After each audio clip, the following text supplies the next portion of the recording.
Hey, what's up guys, Verdugo29 back with you again, and this is a battle against Blaiz. Now, I am rocking the same team you saw last time. It is really kind of my classic, great team, and I've had so many battles where I've been using these really random teams just for fun, and I really just wanted to get back to a nice competitive team to see how it still ran in these X and Y Wi-Fi battles. So Blaiz is throwing around a lot of great threats. He's got the special attacking Keldeo, the defensive Conkelda, the Mega Tita, the special defensive Florges, the defensive Skarmory, and the defensive Powdon. So I noticed that he was kind of a bit special attacking weak, so I wanted to try and exploit that in this battle. So it meant there was going to be a lot of work for my defensive core, which is namely Rotom, Celebi, and Heatran, because, he's very special lacking. So once Florges was out of the way, that was going to be a piece of cake. So let's get in this battle and see how it goes. So once again, it's pretty easy to guess who I'm going to lead with in this battle. The mighty Rotom. So he's going to go out with Powdon. And I was like, okay. And I thought I'd really surprise him on the first turn. I figured he was going to go for the Stealth Rocks. And I was really tempted to Will-O-Wisp, but I knew that it might be too obvious. So I went for the Hydro, but I missed. So now he's going to be able to get his rocks up for free, and that Hydro would have done about a clean half, because his Powder doesn't have any defensive investment, but because of the Sandstorm, he would have had a little bit. So now he's going to be able to withdraw his Powder. I'm pretty sure I went for... I should have predicted the withdrawal, because he had no reason to keep it in. I'm pretty sure I go for the Will-O-Wisp. Yeah, which is a bad play on my part. I really needed to Volt Switch on that turn, and then I could have gone out to Garchomp and threatened Florges from there, but... that was a mistake by me, and so I'm not going to cost too dearly to it right now. I mean, this Florges isn't too much of a problem to my team. It's like a wish support, so basically what I just got to do is whittle down its HP. So I know that Rotom's not going to be able to do much to this Florges because it's a special defensive Pokemon, and this is the main Pokemon I really want to get rid of right now. Looking at his team, he is so vulnerable on the special side if I get rid of this Florges. So I'm going to go straight out to my Skarmory, which I know Florges can't even touch. So I really want to get rid of these rocks. Okay, the rocks that Hippowdon set up, I really want to get rid of. It turns out he went for the Toxic, so this has worked out quite well for me. Because I also really don't want rocks up for Pinsir. That's the one problem of running Mega Pinsir on this team, is the rest of the team doesn't really care about rocks, but Pinsir does.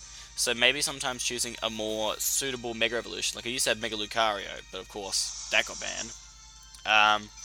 So a more suited Mega might be Tyranitar. I don't know. I think that Pinsir runs pretty well in this team, but I would never shy away from the idea of Mega Tita. So I predicted Florges actually to switch out, I think. Because at this range, a Brave Bird kind of kills. But so I predicted the switch out, so I wasn't going to go for the Brave Bird. And so I just went for the rocks. But he decides to stay in and go for a Moonblast, and I figured this wouldn't do much to my Skarmory, but then I forgot that Florges has decent special attack, so red card's going to come up against Florges, and this works out perfectly. The Florges actually went for me this turn, because it means that the Skarmory is going to get the wish to come true, and instead of the Florges. So the Florges is really depleted on health. And at this stage of the battle, I mean, if his Skarmory can defog as well if it wants, I'm just going to take this opportunity to roost, because Skarmory is going to be important in this battle, looking at some of the physical threats that he has as well. So once his special defensive wall is gone, I really want to just be able to pressure him from there. So I realised there's going to be a bit of a stalemate with these two Skarmories out here because of the rocks. So I figured what I'm going to do is try and deal with his rocks later and just deal with a Skarmory that's on the field right now. And so I'm going to go out to my Rotom. And he is going to go, I'm thinking, back out to Florges, yeah. So I think we both predicted each other to switch. But this situation is kind of perfect for me, because this Florges is quite low on health, and I figured that he's going to be desperate and go straight for that wish again. So what I need to do is put pressure on the Florges again, because as you can see, it's almost dead. Now at this stage, I wasn't sure if Florges ran Protect. I don't know what kind of set he was running, but I knew that if he went for the wish this turn, he was probably going to have to protect just to make sure it worked. So I'm going to go back into my Skarmory, because this thing is a problem for him right now. And this is like where I make a mistake. I mean, the common Florges set has wish, and so I should have predicted the wish and just taken this opportunity to defog and then set up my rocks again. but instead I decide to try and just go for the kill against Florges, and he just ends up protecting. So that was a good play on his part. He drew me into the attack and protected, which I didn't see coming, and so he was able to get the heal. I just figured from the way that he was playing Florges that he didn't run protect, because when he did the wish the first time I figured he was going to protect, but that was surprising. Because I'm pretty sure he would have died if I went for the Brave Bird last time. But anyway, I'm going to defog this turn, because I figure this Florges, you know, might want to do something weird, like another Moonblast. And so he goes for another Wish, and I'm thinking at this stage, what am I going to do to this Florges from here? How much can it live? And I figure that, you know, as strong as Skarmory might be, I didn't know if from there I could kill the Florges. But I figured it was going to go for a Moonblast because it had no other move to really go for. It had no need to protect. It wanted to get some damage off on me. Ooh, that special attack drop on a Skarmory, nice. But I decided to just go for Rocks. Because to me, if this thing wants to get back up to full health, I'm not going to stop it. Because I know now that I've got like all my hazards up and everything that I need, there are no hazards up on my side, and I can deal with his Skarmory setting up hazards later on. And so at this stage, his Florges has done nothing but sit there and try and heal itself, and so now he's going to get to go for Grigas. And I was okay with this because I decided to roost, get myself back up to full health, and I figured, okay, let's think about this.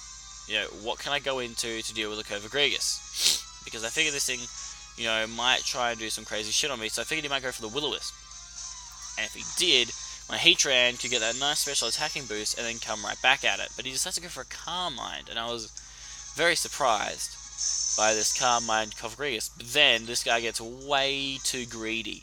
He thinks I'm going to stay in and try and inflict status or something, so he goes for a second Calm Mind. And I'm just like, bitch, please, any Pokemon that has the gall to set up in my face is about to get absolutely well and truly roared the fuck out.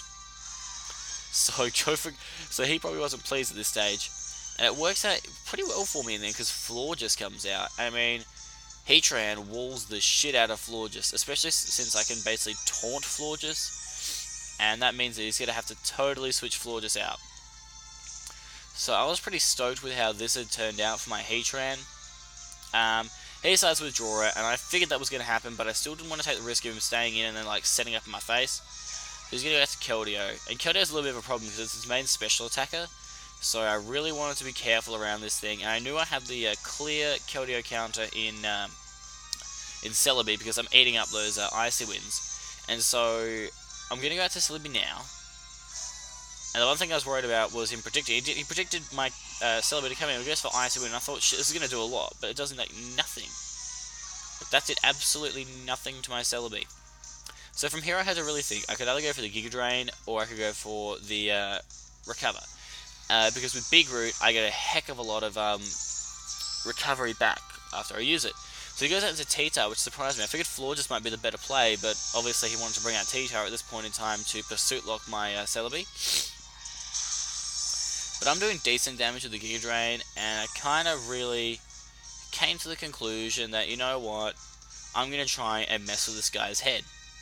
So I'm going to make him think that I'm going to switch out, get him to Pursuit, but I'm actually going to stay in and Giga Drain him again to give him the impression that I'm not going to switch again. And he makes a terrible mistake here. He doesn't think that I'm going to switch out this turn. He actually thinks I'm going to stay in again, which means that I get the free switch out without the Pursuit, and I'm pretty sure the Pursuit would have killed me there. So I get the free switch out to my Garchomp, which I was stoked about because Garchomp's a huge threat. He goes to the Rock Slide, and I was like, I don't know what he was predicting me to go into, but yeah, it definitely wasn't going to be Garchomp, so he has to get rid of Tyranitar, and I figured Skarmory was his best choice. But he starts to go for Grigas, and I was like, oh wow, this is going to work out perfectly, because I know from here that Earthquake is a 2-hit KO, thanks to Sandstorm.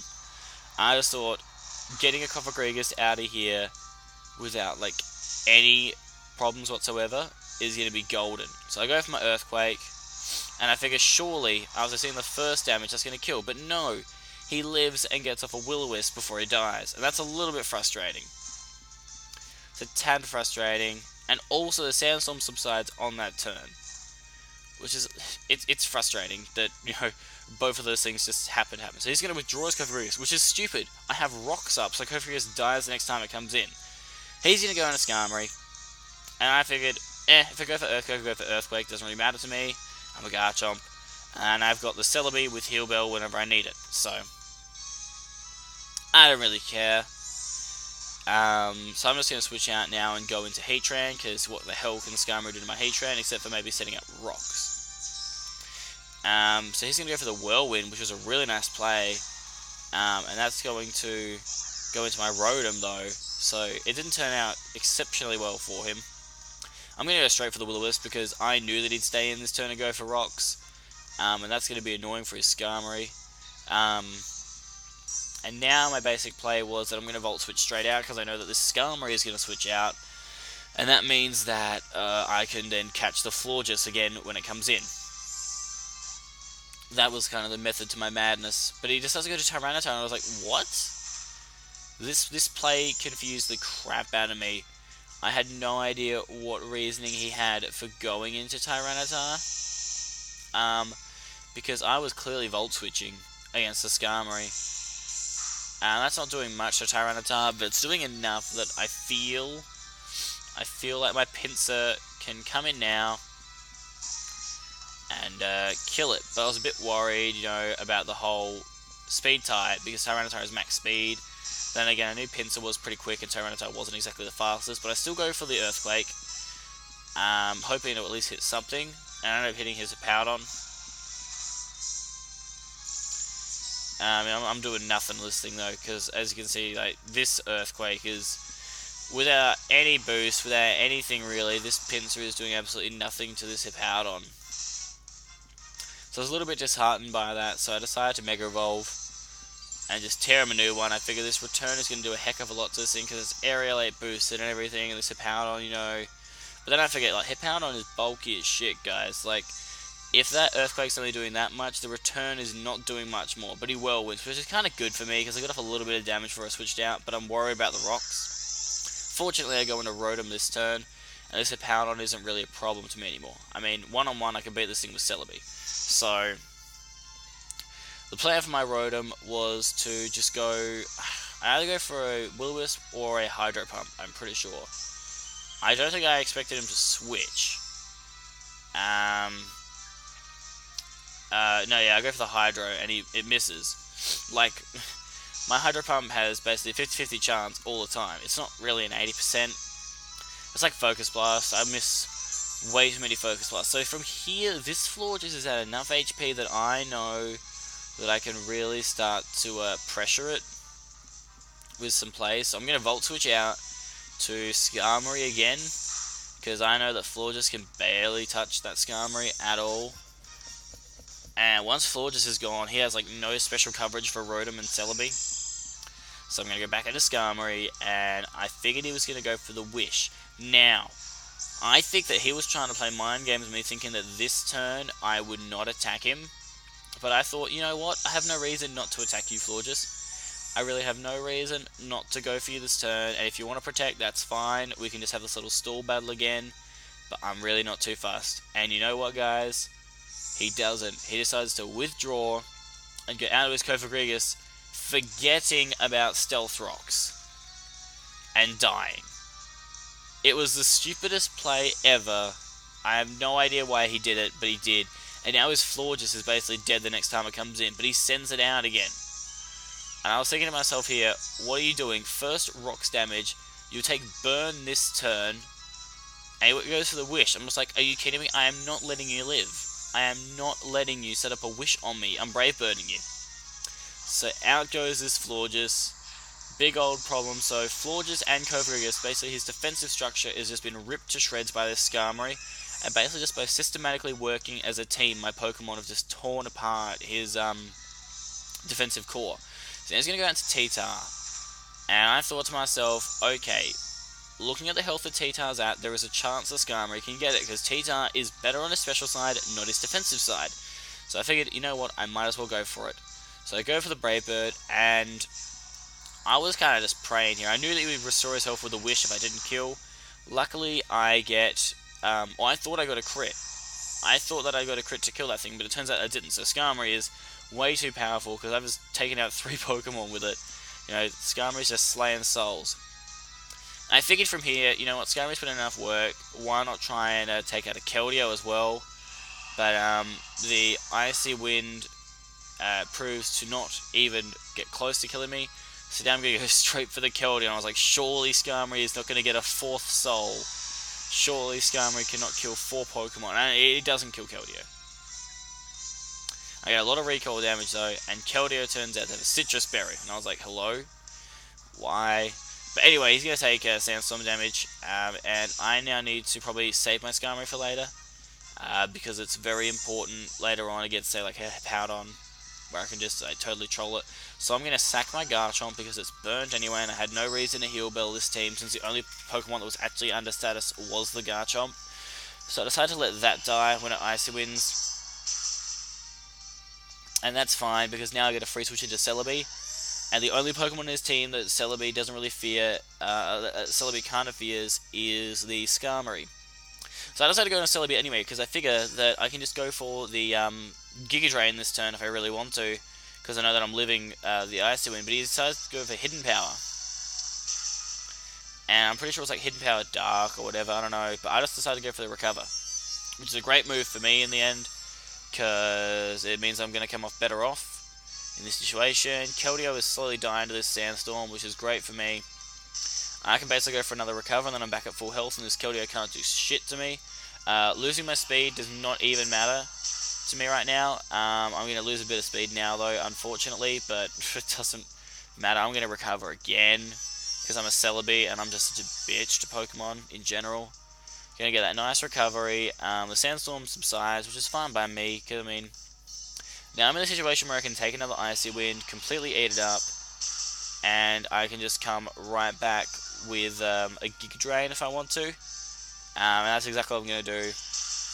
And that's easily going to kill this Keldeo. Now, my thought process was that surely the next Pokemon that he's going to send in will be the Skarmory, because it deals with me the best. But then he goes into Hippowdon, which against, like, my Celebi is a terrible choice. Like, all respect to Blaiz and his Pokemon, but that's just a terrible choice against my Hippowdon, and I'm going to be able to eat up this Earthquake, because seriously, why would I not be able to eat up an Earthquake from a Hippowdon? And I'm going to be able to Giga Drain him right back, and this is going to do a clean 40%. I'm going to get all that health back, and now the Hippowdon is basically screwed, because it has to stay in, because if it switches out now, it dies to rocks when it comes back in. So I predicted the slack off. That was ridiculously obvious that he was going to try and heal himself this turn, and I figured, you don't have enough health left to survive another Giga Drain, so I'm going to kill you. And that leaves it with Celebi at full health, one-on-one against the Skarmory.